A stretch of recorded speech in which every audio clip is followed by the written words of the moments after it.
ഇപ്പോള് ഇപ്പൊ ഈ വൈറലായി ഓരോരുത്തർ ഇരുന്ന് കാണുന്നു.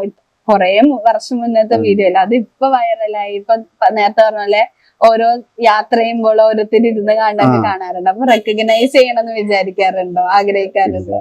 ആഗ്രഹിക്കുന്ന അങ്ങനെ ഇതെന്ന് പറഞ്ഞാല് ഞാനതൊരു ഈ ഇന്റർവ്യൂ അന്ന് ചാനലിൽ ഇട്ടു, നമ്മള് ലോക്കൽ ചാനൽ, ലോക്കൽ ചാനൽ. പക്ഷെ ഈ ഇന്റർവ്യൂ ഇത് യൂട്യൂബിൽ ഞാൻ ഇടണം എന്ന് വിചാരിച്ചു, ഈ ഇന്റർവ്യൂ കിട്ടിയിട്ടേ ഇല്ല. CD കിട്ടുന്നില്ല. എനിക്കറിയാം പല സ്റ്റുഡിയോ കൊടുത്തപ്പോ കിട്ടിയിട്ടില്ല. അപ്പോ നമ്മള് കൊറോണ സമയത്ത് ഒരു കുട്ടി ലാപ്ടോപ്പ് കളിക്കും, ഒന്ന് ഇതിട്ട് നോക്ക്, അപ്പൊ അതിൽ കിട്ടി. അപ്പൊ ഞാനത് കട്ട് ചെയ്തിട്ട് ഇടുകയാണ് ചെയ്തത്.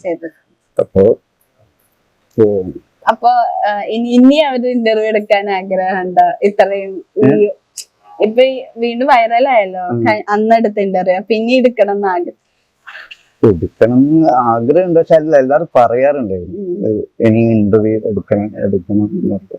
ഇപ്പൊ ഞാനിപ്പോ ഇവിടെ വനിതാ തിയേറ്ററിൽ എന്റെ സുഹൃത്ത് അജിമലിന്റെ ഒരു ആൽബം പ്രൊഡക്ഷൻ ആയിരുന്നു. അപ്പൊ അതിന്റെ ഇതിൽ വന്നതാണ്.